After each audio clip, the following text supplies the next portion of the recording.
Salut à toi mon très cher japonisant. Aujourd'hui je vais te parler de langue japonaise, de moi-même et de l'IA, l'intelligence artificielle, sujet à la mode. L'intelligence artificielle, c'est un mot qui fait peur à certains et qui en fascine d'autres. Et j'ai ces deux profils d'élèves. Mais qu'en est-il pour ceux justement qui apprennent le japonais? Est-ce un allié ou est-ce un ennemi? Dans cette vidéo, je vais te montrer comment je perçois l'IA en général et plus précisément dans les langues. Comment je l'utilise pour faciliter mon travail et pourquoi je pense qu'elle est un outil intéressant à condition de l'utiliser avec intelligence. Alors ensemble, démystifions cet outil et voyons quelques exemples d'utilisation qui peuvent nous aider à progresser en japonais. Alors l'IA, c'est un outil et ce n'est pas un substitut à l'intelligence humaine. Par exemple, depuis les années 90, avec les jeux d'échecs automatisés, il est vrai que l'IA a fait des progrès spectaculaires. Les outils de traduction automatique sont aujourd'hui capables de traduire des phrases entières en quelques secondes. L'IA est un outil formidable par ses capacités à présenter des résultats intéressants dans une langue humaine. Toutefois, ces systèmes restent des outils. Ils ne peuvent pas remplacer votre intelligence. Pourquoi? Parce que tout d'abord, l'intelligence artificielle, AI en anglais, c'est une mauvaise traduction. Moi, personnellement, je préfère l'appeler plus précisément en français système artificiel d'information. En effet, en anglais, intelligence signifie information, renseignement. Quand on parle de intelligence service, on parle des services de renseignement. En français, le mot intelligence a toutefois un sens beaucoup plus large, parce qu'il comprend la compréhension, la distinction du vrai et du faux, le développement d'un raisonnement intellectuel, l'argumentation, l'esprit critique, l'invention de concepts, la réalisation d'expériences de pensée, le ressenti, l'intelligence humaine qui comprend également l'amour du prochain.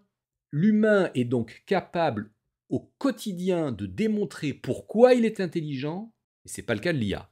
L'IA ne comprend pas ce qu'elle raconte. C'est nous qui projetons du sens dans les résultats proposés par le système. Ce que je veux dire par là, c'est que l'IA en soi n'est pas intelligente. Elle produit des informations, des résultats qui paraissent intelligents à nos yeux. Demandez à l'IA quel est son sujet de discussion préféré ou sa couleur préférée. Vous n'aurez pas de réponse intrinsèque de la machine. On va l'éduquer à répondre peut-être automatiquement une réponse, mais c'est pas ce qu'elle raconte. Mais en tout cas, ça me fait penser un peu à l'invention de la calculatrice dans les années 80. Je m'en souviens pour avoir été à la transition entre les deux mondes scolaires. Un monde où il n'y avait pas de machine, puis après un monde où on a eu la machine à calculer. Avant, on passait des heures à effectuer des calculs à la main. Et aujourd'hui, la calculatrice nous permet de gagner un temps précieux. Mais cela ne signifie pas que nous n'avons plus besoin de comprendre les mathématiques, heureusement. On passe désormais plus de temps à étudier les théorèmes, des raisonnements avancés et abstraits, qu'à faire des calculs. Un autre exemple, en médecine. Un chirurgien peut utiliser un système d'intelligence artificielle pour explorer de nouvelles options thérapeutiques. L'IA peut proposer des solutions innovantes, détecter finement des pathologies invisibles à l'humain. Mais c'est le médecin, le chirurgien, avec son expertise, son jugement, sa relation avec le patient, qui prendra la décision finale. Tout ça pour dire que l'IA est un outil très puissant d'aide à la décision, mais ce n'est pas un substitut au raisonnement humain. Alors on peut s'interroger sur le plan sociétal. Est-ce que l'IA ne va pas creuser le fossé entre les sachants, qui utilisent l'IA comme un outil pour réfléchir, avancer, et puis, excusez-moi, les ignorants, qui utilisent l'IA comme un substitut de leur cerveau et attendent des solutions miracles. L'exemple des jeunes qui ne veulent pas apprendre à rédiger correctement en cours de français et qui comptent sur l'IA pour faire les dissertations à leur place.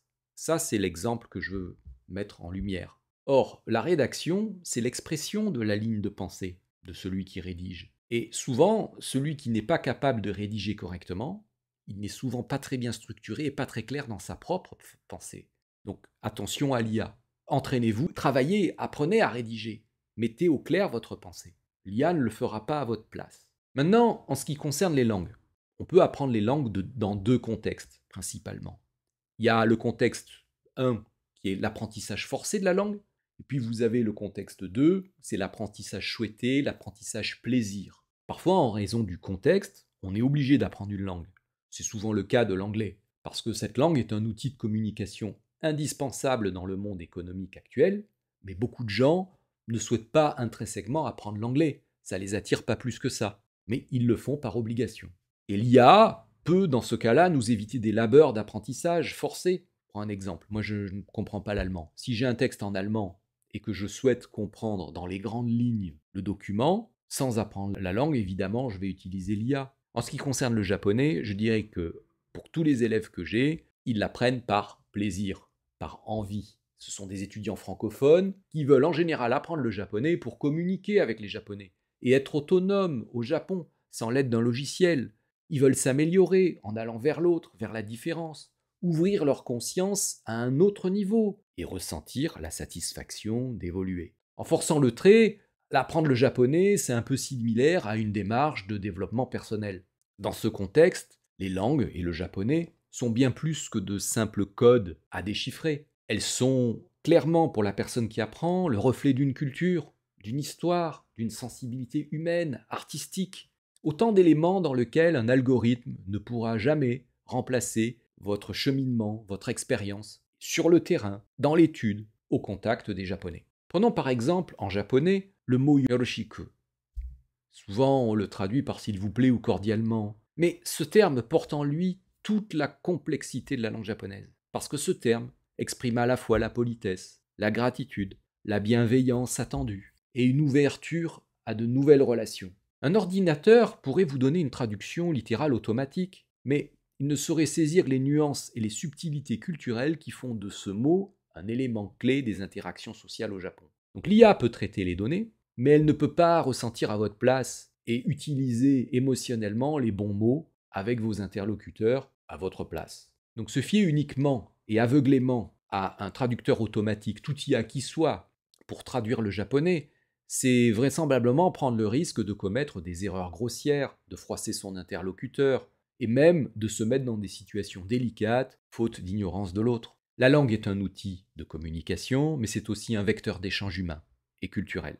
Pour vraiment comprendre et se faire comprendre de l'autre, il est essentiel de sortir de sa zone de confort et de s'immerger dans la langue et la culture par l'apprentissage réel. L'intelligence artificielle, non.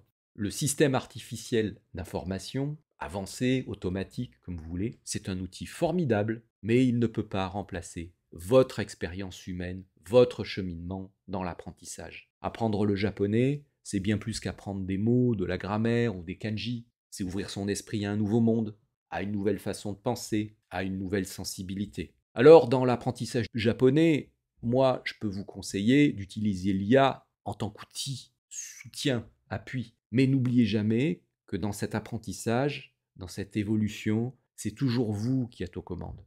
Et c'est pas l'IA. Au bout du bout, c'est vous qui prenez la décision des mots que vous allez utiliser dans vos relations avec les autres.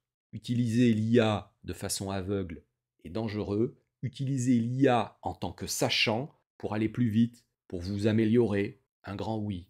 Dans l'autre cas, j'émets une grande réserve. Dans cette deuxième partie de la vidéo, je vais vous montrer quelques exemples d'utilisation de l'IA. Alors, je ne suis pas un expert de l'IA, il y a des gens qui sont bien plus avancés dans ce domaine que moi, mais j'aimerais partager avec vous, étape par étape, mes approches pour aider certaines personnes qui en sentent le besoin à enrichir votre apprentissage en grammaire, à élargir votre compréhension, notamment dans le vocabulaire, à préparer des textes et éventuellement un peu à faire des conversations artificielles avec un interlocuteur artificiel. Sans plus tarder, on passe sur l'ordinateur, capture d'écran, et je vais ouvrir soit ChatGPT, soit Gemini de Google. Bon, voilà, je suis ici sur ChatGPT, comme vous pouvez voir, c'est la version gratuite. C'est une vidéo qui s'adresse à des élèves qui découvrent ça pour leur montrer comment on peut utiliser intelligemment ces outils-là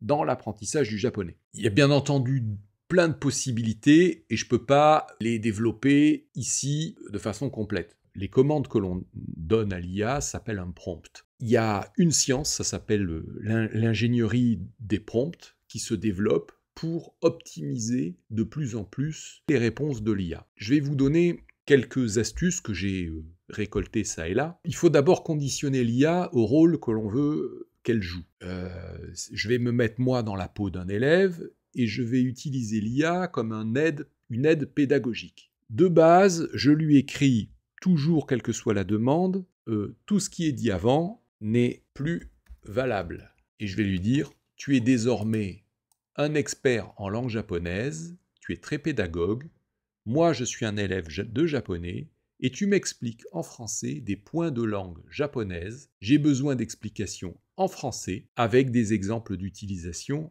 en japonais. Pourquoi tout ce qui est avant n'est plus valable? Parce que même si vous ne le voyez pas, visiblement, d'après ce que j'ai compris, il y a des informations qui sont données par le système pour que l'IA soit dans une certaine configuration générale quand elle vous parle. Donc, moi je dis au système, ton préconditionnement à l'utilisation, c'est plus valable, tu es désormais, toi, un expert en langue japonaise. Et donc, je vais lui demander, je voudrais un éclairage sur les formes d'enchaînement conditionnel en japonais. Vous savez, en japonais, il y a beaucoup de formes conditionnelles. Elles sont traduites souvent par si en français, mais c'est compliqué de s'y retrouver en japonais, parce qu'il y a des nuances. En plus de l'explication d'usage général, je voudrais que tu m'expliques aussi quand ne pas utiliser certaines formes pour éviter de les confondre. Je vais lui laisser me répondre. Ça, c'est pas pour remplacer un professeur, mais c'est lorsque vous êtes étudiant et que vous avancez en japonais, vous vous retrouvez souvent avec plein de connaissances et vous avez ce type de questions. Comment utiliser telle forme ou telle forme à bon escient par rapport à une autre? Et l'IA peut vous apporter des réponses intéressantes. Alors on fait le test là.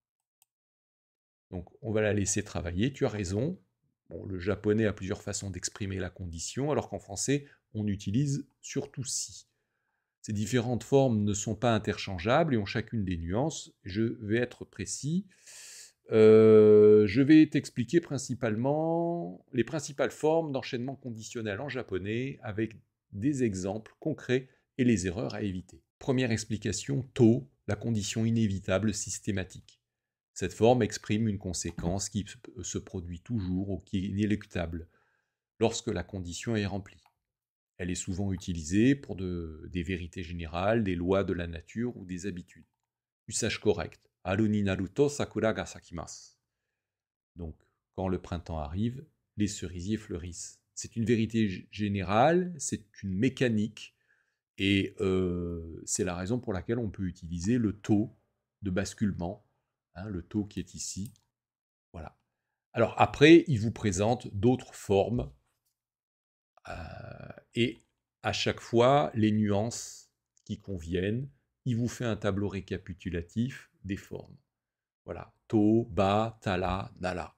Bon, je ne vais pas toutes les détailler ici, mais c'est une possibilité d'utilisation de l'intelligence artificielle pour l'utiliser un peu comme une béquille quand vous êtes coincé, vous êtes face à vous-même et vous vous interrogez dans votre apprentissage.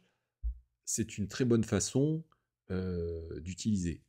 Ceci étant dit, ça ne vous empêche pas de vérifier quand même ces informations, de les croiser avec des sources écrites, papier, des livres de grammaire, pour quand même vous assurer que l'intelligence artificielle ne vous raconte pas n'importe quoi. Là, en l'occurrence, ça tient debout. Sur ce que je vous viens de lire, j'ai pas lu tout en détail, mais sur ce que je vous viens de lire, ça tient debout. Et ça vous fait gagner un temps très précieux. Voilà. Donc après, à vous de vous entraîner avec ces formes, à les travailler pour les maîtriser. Ça n'enlèvera, l'intelligence artificielle n'enlèvera pas le travail personnel. Mais c'est une belle aide, je trouve. On va prendre un autre exemple, on va faire un deuxième prompt, et je vais vous montrer, par exemple, une autre façon de l'utiliser pour s'entraîner un petit peu à pratiquer le japonais. Bien sûr, ça n'a pas la saveur d'un véritable humain, mais ça peut toujours dépanner quand on est seul. Donc toujours pareil, ignore tout avant ce prompt, tu as un ami japonais, par exemple la cinquantaine, tu me questionnes sur un fait d'actualité du jour, tu attends de moi un niveau N1, N2 du JLPT en japonais dans mes réponses. Si mon japonais est inexact, propose-moi des corrections pour m'améliorer. Et c'est parti, on va voir si il est en mesure de lancer la conversation. Donc il va faire quelques recherches sur le web. Donc voilà, là il est en train de me proposer un sujet d'actualité. Il dit que nous sommes aujourd'hui le 13 février 2025, que récemment il a entendu que, en raison de vents violents, les travaux d'un grand réservoir de traitement d'eau de la centrale nucléaire de Fukushima, du premier réacteur d'ailleurs, avait été reporté. Ça, donc voilà, et il me dit, que penses-tu de cette nouvelle? Donc je lui dis, ici, j'ai tapé ici un prompt, donc il semblerait en effet que les travaux du réservoir d'épuration d'eau du réacteur numéro 1 de la centrale nucléaire de Fukushima aient été reportés. Et donc je lui dis Itsu Sagyoga Saikai Dekiruka. Donc quand est-ce que les travaux pourront repartir? Wakarimasu ka? Est-ce que tu le sais? Je vais donc lui demander ce qu'il en pense. Donc il me dit que mon japonais est pas trop mal, mais qu'il me propose quelques pistes d'amélioration. Euh, donc j'ai écrit Enki Saleta Yo des. Il me dit bon, Enki Saleta Yo desu ne pour faciliter, disons, la fluidité de l'échange. Bon, ok. Itsu Sagyo ga Saikai dekiru ka? Sagyo wa Itsu dekiru no desho ka? Bon, voilà, bon, là, il me monte un petit peu le niveau de langue, le registre de langue, mais c'est pas, c'est des améliorations cosmétiques qu'il me propose. Bon, il me dit, ouais, ton japonais est très bon, voilà, tu devrais utiliser ça pour être un petit peu plus natif, naturel dans ta façon de parler. D'accord, mais il répond pas à ma question. Il dit, excuse-moi, j'ai fait un effet, j'ai oublié de te répondre. Donc selon TEPCO au Japon, là il donne la source. Donc voilà, il dit que le démantèlement du réservoir est prévu de continuer donc dans la deuxième partie de 2024 et se finir vers la fin 2025. Voilà dans les grandes lignes. Voilà un petit peu comment on peut utiliser l'intelligence artificielle pour justement s'entraîner à pratiquer et à travailler son japonais. Bon voilà mon très cher japonisant, j'espère qu'avec cette petite vidéo d'éclairage sur ce qu'est l'IA, comment moi je l'aperçois, comment je l'utilise humblement au quotidien pour soit m'entraîner, soit pour avoir un éclairage, soit pour avoir des précisions. Bon, j'espère que pour ceux qui ne connaissent pas ces outils, et parmi les élèves, j'en ai beaucoup qui n'ont jamais touché une IA, ils ne savent pas ce que c'est, ou ils ont juste connu le nom. Donc j'espère avoir un petit peu pour ces personnes démystifié l'utilisation de ce type de système. Donc sur ces bons mots, je vous souhaite un bon travail. J'espère que cette vidéo vous a été utile, notamment aux personnes qui découvrent ces systèmes et qui ne l'ont jamais utilisé. Je vous invite également à les tester par vous-même pour ceux qui ne l'ont jamais fait. Et je vous dis à la prochaine dans une autre vidéo. Et en attendant, je vous souhaite un bon travail en japonais. Dewamata!